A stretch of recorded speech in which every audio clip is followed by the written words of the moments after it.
Hello, my name is John Rose, and in this video, I'd like to take a closer look at the eating and pooping connection, or the eating and pooping episodes.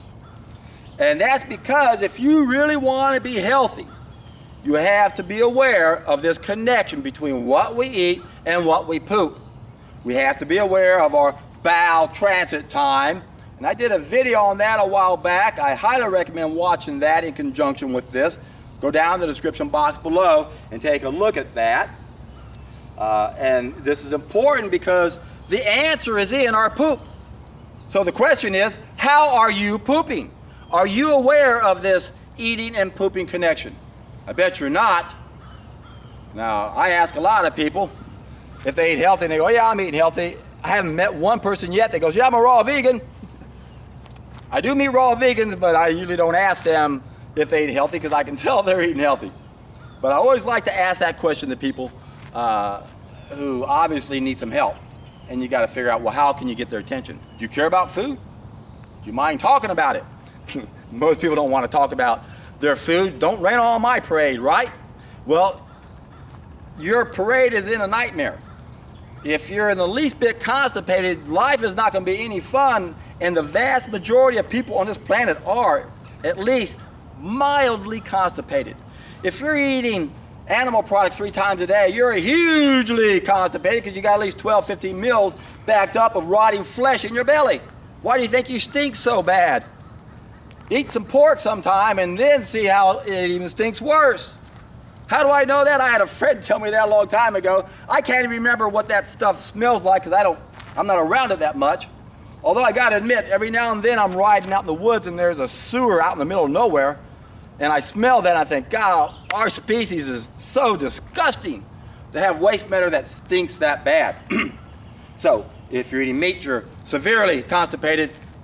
Even if you're eating cooked food, you're a cooked vegan, you're at least mildly constipated. And you probably are not that aware, like you think you are, that what's going in is coming out, and whether or not that's gotten rid of old stuff. In fact, if you're 50 years old and you've been a raw vegan for 5 years and you haven't done a juice cleanse yet, there's a real good chance you still got some stuff in areas that fruit and vegetable diet's not going to sweep out.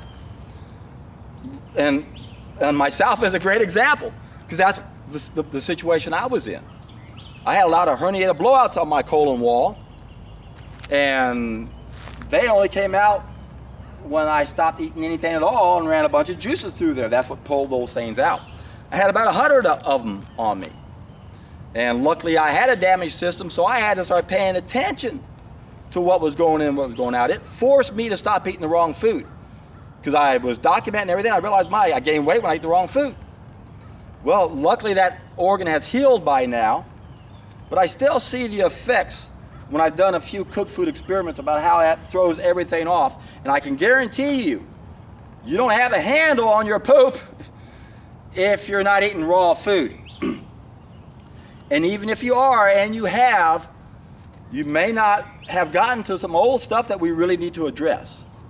So almost everybody needs to go on a solid food vacation so that they can clean everything out and then pay attention to this eating and pooping connection so that we realize, okay, when I wake up in the morning by a certain time in the morning, everything I've eaten the day before is out of me. Not very many people on this planet can say that except for people who are starving around the world. And because we're so full of crap, that condition exists. Why do we live in hell? Because this crap inside of us, it's in virtually most of us in civilized world, industrialized world, it pollutes our blood, it pollutes our thoughts. That in conjunction with not having enough coherent sunlight energy in the nucleus of our cells so that we feel one with everything, based on those 2 huge contributing factors, we allow atrocities to be committed on this planet, where 40,000 children are dying every day of starvation. Why do things like this exist on our planet? Why are we still at war? Why can't they find a cure for cancer? There is a solution for that condition. Just like there's a solution for the vast majority of our illnesses and ill behaviors. And that solution begins when we start seeing the eating and pooping connection.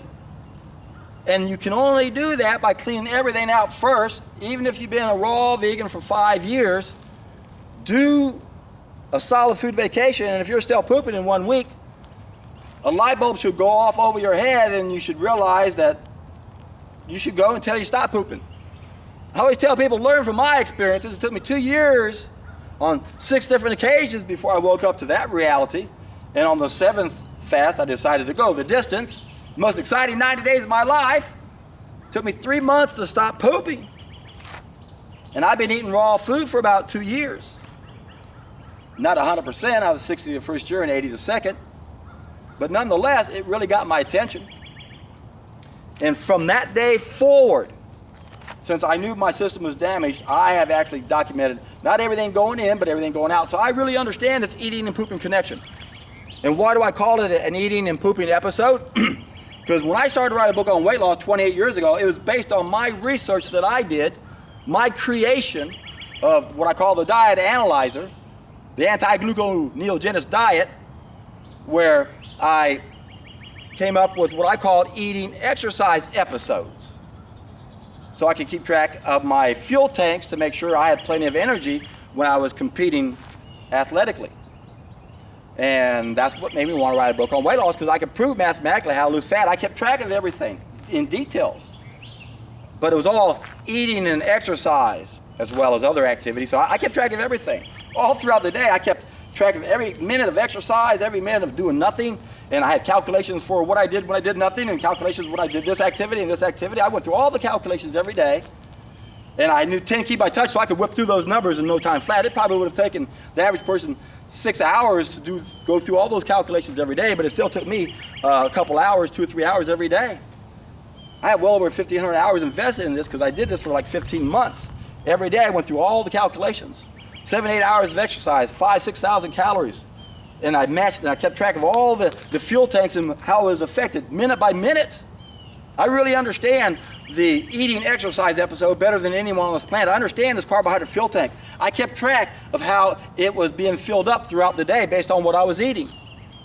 And that's the secret to understanding everything about life, is we've been given a small fuel tank for a reason, because the only food that wants us to eat it is high in carbohydrates. So all this low carbohydrate nonsense is exactly what it is, nonsense. I did a video on that. If you haven't seen it, it's another good video, because it's total nonsense.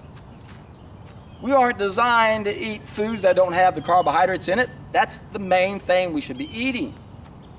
So my journey started by focusing on the calories in and calories out. My degree is in money in, money out. I use the same concept, the same scientific concepts to do the same thing in nutrition. I've done what no one's ever done before, because I don't think any accountant ever got into analyzing diet like I had, and was as motivated as I was. I was extremely motivated at that time in my life. I was exercising 7, 8 hours a day to pursue a dream to play professional tennis. Yes, it's the typical American dream, delusional. But I loved it. I was having fun at an early time in my life. And that was what I realized when I was 28. I didn't want to spend the rest of my life not having fun. I want to enjoy this journey. And when I found raw food, the journey became so much more fun. Because now you feel the connection with everything. You see the synchronicities in your life, and you realize there's no coincidences. You have a purpose in life, so now you're excited. I didn't have a purpose in my life when I was younger. I didn't know what to do that I could get excited about. It sure wasn't about helping other people make a lot of money. That didn't interest me in the least, and I was really good at that, but I had no passion. And when you look at your performance, there are 2 factors that you have to consider: the ability and the willingness. Do you love it? Do you have passion for it? So whenever we learn something, if what we're learning has some meaning to us, we're going to study it so much more. So for the last 26 years, I hate to even count the first 2 years of my research, because I was studying the medical library, but the last 26 years of my research, I've had a lot of passion to learn as much as I can about everything I study. And I study a wide variety of things to be able to help see the big picture. And I know that it all centers around our health. Believe it or not, everything on this planet has to do with us being sick in order for things to stay the way they are. because we are sick. Sickness begets sickness. This is a weird paradox we live under, where the sickest of us is the reason why we can't change. They're taking advantage of us being sick, and now we're easily controlled. So I realize that is what everything is based on, and that there's an idea that's stronger than all the armies in the world, because it's just about getting healthy. So how do you get healthy? Well, you want to pay attention to the calories in and calories out when you go to a raw vegan diet, because when you look at the amount of calories in fruits and vegetables compared to what most people are eating, there's about a factor of 5 you have to add into that. So if you're normally eating 1 plateful of food, now you get to eat 5 platefuls of food, which a lot of people can't do. That's why in my recent video on the best transition is to incorporate juices in the beginning to make up for the fact that we don't want to shock the system and go from low fiber to a lot of fiber. Ultimately, we want to get as much fiber in as we can, and there's a lot to be said about not making the body have to work too hard. So number 1, make sure you eat enough, and then you have to understand the eating and pooping connection. And you probably will never understand that unless you go on a solid food vacation. Go down to the description box down below, and you'll see the first step of a 3-step process that I perfected. It allows a lot of us to correct 5 main mistakes on a temporary basis. The first mistake is a big one. That's when we're eating cooked food, but it's not the only mistake. So I don't like to be labeled as a raw foodist, because I'm a lot more than just stop cooking food. I'm a whole lot about it, because it's the first big mistake. It is the fall of mankind. I'm convinced beyond any shadow of a doubt that this is what caused us to go down into the dark ages, and why we still struggle, where our collective shadow keeps us where we are. The sickest of us wants to keep us sick. It's by design. Hang on a second. My little baby got her leg all twisted up in her cord. Oh my goodness, there you go. And was struggling for too long and couldn't get out of it. So that's what we're up against. We do have obstacles on this journey. Don't want to focus too much on them. We just got to realize that they're a reflection of us, and the easiest way to destroy this aspect of us is for all of us to change. That's why I keep saying over and over and over that we have to reach the tipping point. We've got to get a lot of us to do this so that we can get everyone's attention. Whenever you do a long, extended, properly conducted, solid food vacation, it is such a life-transforming experience that one cannot help but realize what would happen on this planet if everyone did it. Why do you think I am so passionate? I've done this over 1,200 days in the last 24 years, and I'm not a glutton for punishment. I love giving my system a break. And I know what it's done for me. I know what it's done for the thousands of people I've coached. I see how disease symptoms disappear. There's no reason why this idea can explode overnight. My God, think about what would happen if 1 out of 10 people were juice fasting. You would see the sickest people in all these companies all of a sudden become the most vibrant and healthy looking. Well, they looked horrible before, now they look 20 years younger, and instead of hobbling, they're coming in skipping with a big smile on their face. They're glowing, glowing. You hear that all the time. Usually within about the 3-week mark of doing nothing but juices, you're going to start glowing. And people are going to come up to you and say, wow, what are you doing? And I always tell my students it's best not to tell too many people what you're doing, if any at all, until they actually come up to you and go, wow, you look great, what are you doing? And then when you tell them what you're doing, they're not going to look like the idiot they are if they were going to say, oh, that's horrible, you shouldn't do it. But wait a second, did I just say you look great? Oh, you look great, but still. Reminds me of a woman I coached recently, a year or 2 ago, having thyroid problems. 30 days, goes back to the doctor, and the people go, oh my God, look at you. First time since you've been coming here in 10 years, you've had normal body temperature. First time. And you look great. Look how much weight you lost. You look low. You look great. You look great. 30 days later, she goes back again. She lost more weight, was feeling even better. Numbers were even better than ever. And you know what those clowns said to her? You're still looking great, but we don't think you should do this anymore. Don't do it no more. Patient money lost is, or patient healed is money lost. Boy, I used to be so critical of doctors in the beginning, thinking it was all about the money, all about the money, all about the money. Now I know better. Money is just a tool for control. They need money like everyone else. But the problem is they are just as much victims as we are. They have been misdirected by the status quo to make sure the status quo remains the status quo. Why do I always keep coming back to it? Because there's two things we have to understand in order to get out of this mess we're in. There's knowledge that we need, and there are the obstacles that we have to deal with. There's two groups of needs that we have to satisfy so that our ideal diet only works in an ideal world, so now we have another group of needs we may need to supplement. But the main thing to understand is that there's upstream work we have to do, and there's downstream work we have to do.